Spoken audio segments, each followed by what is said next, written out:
Salut les séries addicts, c'est Blandine et aujourd'hui on se retrouve avec beaucoup de retard pour faire le bilan des nouveautés qui sont sorties durant l'année 2018. Alors c'est parti.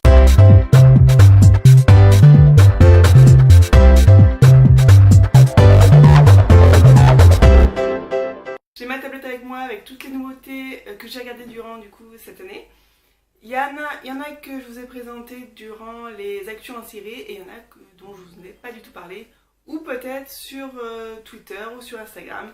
Et n'hésitez pas à me suivre sur ces deux réseaux. Durant cette vidéo, je vais pas développer énormément les séries, d'une parce que je vous en ai soit déjà parlé durant les actus en série, et de deux, je pense vous faire des présentations de séries pour les séries qui me plaisent le plus ou des séries dont vous avez envie que je vous en parle davantage. Donc ça va être très succinct, très rapide, parce qu'il y a beaucoup de séries. On commence avec la série 911. Alors 911, déjà le casting c'est de la pure folie, hein, faut qu'on se le dise, c'est de la pure folie. J'ai été surprise durant chaque épisode pour la saison 1 et d'ailleurs il y a la saison 2 qui est sortie à la rentrée que j'ai déjà commencé et c'est exactement pareil, du grand Ryan Murphy. Donc pour moi cette série c'est un top. A Discovery of Witches, première série que je vous présente dont je ne vous ai pas parlé durant les actus en série. C'est une série fantastique sur les sorcières, vampires et monstres anglaises. J'ai adoré l'ambiance très anglaise qui ressort de cette série. On est très loin de l'ambiance de Vampire Diaries ou autre série du même genre. C'est pour moi un bon fantastique sur ce genre d'univers. Donc pour moi c'est également un top. On enchaîne avec Alex Inc. Le grand retour de Zach Braff ne sera sûrement pas avec cette série. C'est vraiment pas terrible, en plus la série a été annulée, je suis même pas sûre au bout de la saison 1. Je crois au bout de quelques épisodes. Vous pouvez quand même regarder la série si vous aimez bien Zach, mais autrement ça vaut pas forcément le coup d'œil. Donc ça sera le premier flop. Altered Carbon, la série SF un peu côté steampunk. J'ai adoré la photographie de cette série, c'est un très bel univers qui a été bien développé je trouve à mon sens. L'histoire était pas mal, même s'ils auraient pu faire mieux je pense. La série a été renouvelée pour une saison 2 mais avec un acteur différent parce que si vous avez regardé il y a un principe par rapport à ça. Donc pour moi ça reste quand même un top malgré tout. La saison 2 de American Crime Story qui portait du coup sur l'assassinat de Gianni Versace. Énorme performance de Darren Criss qui porte littéralement la série, il est bluffant, il est époustouflant dans cette série. En revanche j'ai beaucoup moins aimé la saison 2 par rapport à la saison 1 que j'avais vraiment adoré. J'ai trouvé l'histoire un peu creuse, je me suis très souvent ennuyée, d'ailleurs je n'ai pas fini encore la saison 2. Il me reste quelques épisodes que du coup je vais regarder maintenant sur Netflix. Mais donc cette série ça va être le premier bof. A Million Little Things, donc cette série j'ai regardé que le pilote. Pourquoi? C'était un très bon pilote mais ce sera pas pour moi, je vais pas plus accrocher que ça même si je trouve que la série est de qualité. Je pense que si vous aimez les séries un peu dans le type de This Is Us, ça peut vous plaire. Donc c'est pas une mauvaise série mais c'est juste que j'ai pas accroché. Donc on va dire que c'est une sorte de top pour les gens qui aiment ce genre de série. Mais pas pour moi. Bodyguard, c'est un thriller anglais que je ne vous avais pas présenté dans les actus en série. C'est une série qui est très ancrée dans l'actualité du moment par rapport au terrorisme et tout ça. Je trouve que Richard Madden joue très bien dans cette série. Il me semble qu'il a été récompensé, d'ailleurs si je dis pas de conneries. Il va y avoir une saison 2 qui pour moi n'était pas forcément nécessaire. Je trouvais que la saison 1 suffisait à elle-même. Mais à voir, et c'est un top. Camping, le grand retour de Jennifer Garner. Si vous vous souvenez bien, j'avais vraiment hâte de voir cette série et j'ai été tellement déçue de voir cette série. J'ai regardé que le pilote et j'ai pas du tout accroché. Mais ça me fait chier parce que Jennifer Garner. Donc si vraiment vous trouvez que je dois continuer cette série parce que le pilote n'est pas bien mais le reste après ça commence à être mieux, dites-moi ça dans les commentaires, mais pour le moment ça sera un flop pour moi. Charmed, donc le reboot de la série de mon enfance. Donc comme je vous l'avais dit dans l'actu en série, je vais faire un bilan de la saison 1 en vidéo, donc je vais bien sûr pas vous en parler maintenant, donc affaire à suivre. Chilling Adventure of Sabrina. J'attendais beaucoup cette série et je n'ai pas été déçue. J'ai beaucoup aimé cette version de Sabrina qui est beaucoup plus sombre que la version de mon enfance. C'est également très bien joué même si pour moi Sabrina ça reste la fille de Don Draper, les vrais sauront. Je trouve également que la photographie de cette série est plutôt réussie. Je sais qu'il y en a beaucoup qui ont été déstabilisés par le côté un peu flou qu'il y avait sur certains passages de la série Et moi j'ai beaucoup aimé, ça donnait en fait cette impression qu'on était dans une sorte de boule de cristal. Donc c'est peut-être moi qui est un peu divagué, qui perd un peu la tête. Mais moi j'ai beaucoup accroché, donc c'est un top. Counter Park, j'ai regardé que 2 épisodes de la série, il me semble. Pas parce que je n'ai pas aimé la série, mais par manque de temps. Parce que pour les 2 premiers épisodes que j'ai vus, je trouve la série de qualité et vraiment bien. L'univers est très sombre, J.K. Simmons joue super bien ses 2 rôles. Donc je peux que vous la conseiller, donc pour moi ça reste quand même un top. Désenchanté, la seule série animée que je vous ai présentée durant cette année. J'ai regardé, il me semble, plus de la moitié de la saison 1. J'ai aimé et j'ai pas aimé la série. Je trouvais qu'il y avait un énorme problème de rythme et ça a vraiment pris le dessus sur les petits moments qui étaient comiques. Mais c'est vraiment dommage, je trouve que il y avait du potentiel, mais ça n'a pas été exploité. Donc là, ça sera un bof qui tend vers le flop. Dietland, série qui n'a pas fait beaucoup de bruit, je trouve, et pourtant, pour moi, cette série est juste à voir. Joy Nash est juste excellente dans cette série, et Juliana Magills est juste tentante. Cette série est pleine de réflexions sur la société, et je peux que vous la conseiller. Malgré ça, elle a été quand même annulée, donc vous avez que la saison 1 à regarder, donc ça va. Et pour moi, c'est un top. Elite, le teen drama version espagnole. Comme je vous l'ai dit sur Twitter, cette série c'est pour moi le mélange entre Gossip Girl et How to Get Away with Murder. C'est plutôt bien réussi et pour ma part, j'ai bien accroché. C'est déjà renouvelé pour une saison 2 et si vous êtes adepte des teen dramas, je peux que vous la conseiller. C'est un top pour moi encore. For the People, le bébé de 2018 de Shonda Rhimes. Donc c'est un drame judiciaire avec Britt Robertson. On va dire que ça m'a diverti, c'est loin d'être fou.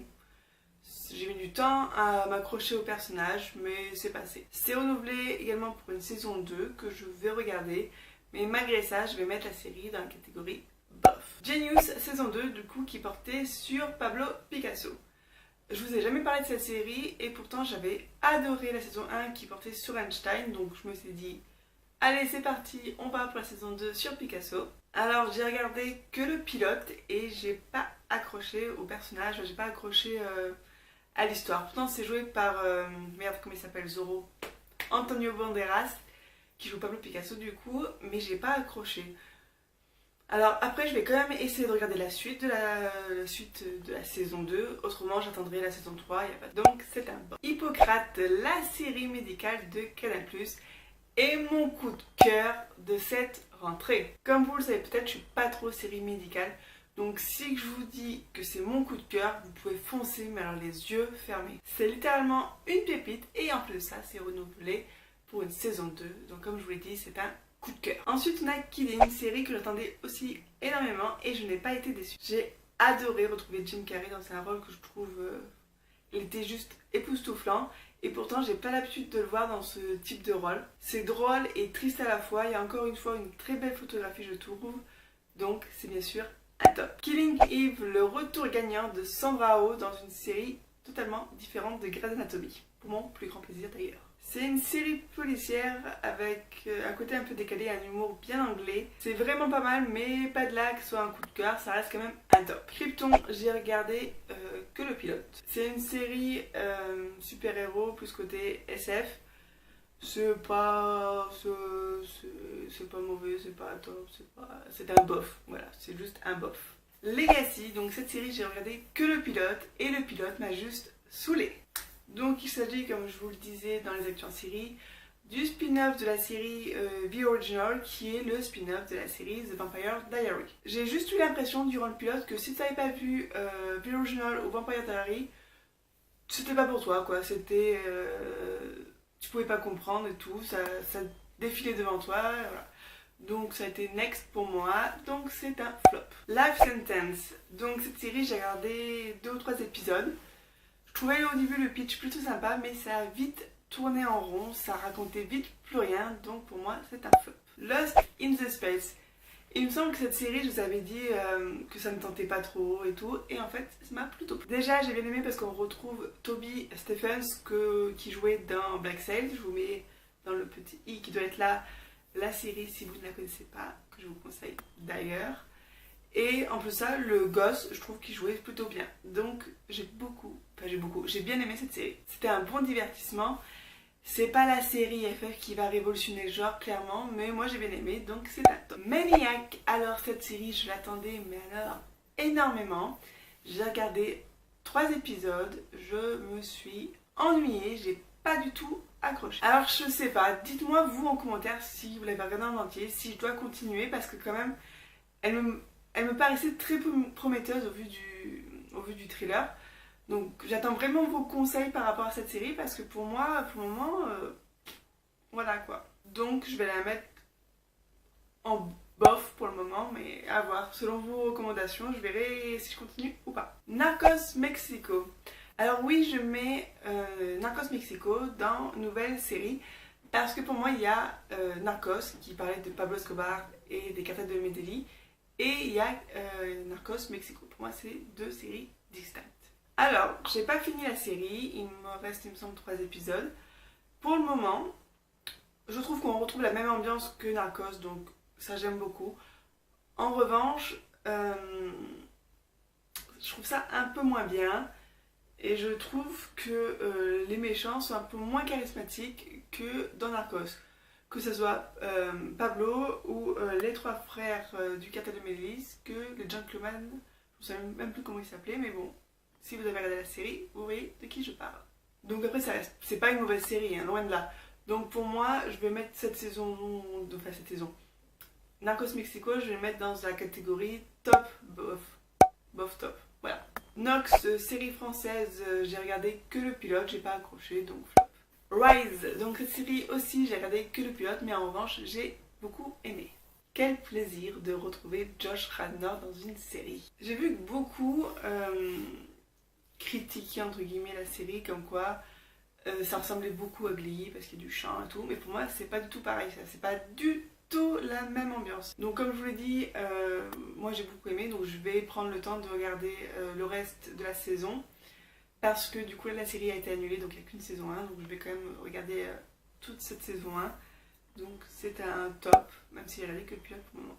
Sharp Objects, mon deuxième coup de cœur de cette année. Série sombre à la True Detective, Amy Adams est juste époustouflante, brillante, géniale. La bande son est géniale et encore une fois la photographie est aussi superbe. Si vous ne l'avez pas encore vu, qu'est-ce que vous attendez? Juste foncez, c'est un bijou. Single Parent, encore une série où j'ai regardé que le pilote. Donc par rapport au pilote, j'ai beaucoup aimé, c'est une comédie sympathique avec Leighton Meester, je trouve qu'il joue un rôle qui lui va plutôt bien. Et il faut juste que je trouve le temps de regarder la suite du coup de cette série. Donc c'est un top. Sirène, la série fantastique du coup sur les sirènes. C'est vraiment pas mal. J'avais peur que ce soit un peu cheap et je trouve que ça l'est pas, ça tient plutôt la route. C'est loin d'être dingue, ça révolutionne rien du tout.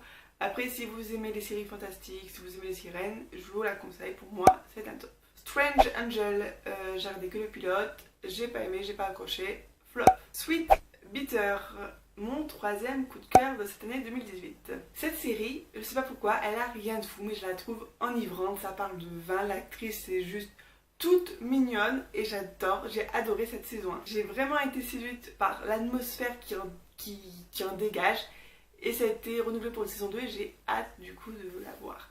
C'est donc comme je vous l'ai dit, un coup de cœur. Take-Two, la nouvelle série des créateurs de la série Castle. Un nouveau cop show très basique que j'ai aimé juste parce que Rachel Bilson, autrement c'est très bof. La série a été annulée, je le comprends entièrement, pour moi c'est un bof, parce que je peux pas mettre un top juste parce que Rachel Bilson, le reste ne suivait pas, donc bof. The Rookie, en parlant du coup de Castle, on va parler de la nouvelle série de Nathan Fillon, qui lui reste dans le cop show, que j'aime également parce que Nathan Fillon, autrement il y a rien de neuf sous les cocotiers, donc c'est un bof également. The Alienist, donc j'ai regardé que le pilote, j'ai pas accroché, j'ai pas continué. Pourtant à la base la série avait tout pour me plaire, donc c'est un flop. Tigerlands, où je crois que c'est sur Netflix, c'est appelé Terre de Marée, il me semble, si je dis pas de conneries. Donc c'est encore une série sur les sirènes. C'est une série australienne sur les sirènes, oui, encore. À croire qu'en ce moment les sirènes c'est le nouveau vampire, je sais pas vous, mais ça fait quand même 2 projets en une année. C'est vraiment pas dingue, c'est pas bien écrit, c'est pas bien réalisé, donc c'est un flop.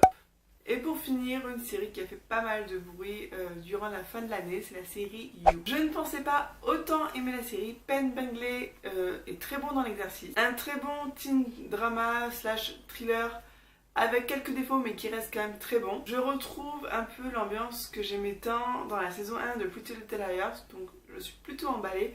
Après, à voir si ça tient la route sur la durée et pas comme Pretty Liars où hein, c'était pas le cas. Donc on termine ce bilan avec un top. Et voilà, je viens de finir du coup mon bilan des nouveautés 2018, top, flop et bof. N'hésitez pas vous à me dire dans les commentaires quelles sont les séries, vos séries coup de cœur de cette année ou les séries qui vous ont déçu. Et aussi à me dire du coup pour les séries que je vous ai dit si je dois continuer. Comme d'habitude du coup si vous ne voulez pas louper la prochaine vidéo qui sera les nouveautés, les nouvelles séries du coup qui vont sortir cet hiver, je vous invite à vous abonner juste ici, autrement vous pouvez regarder une autre vidéo. Et du coup, comme je viens de vous le dire, moi je vais tourner les nouveautés qui sortent cet hiver. Salut!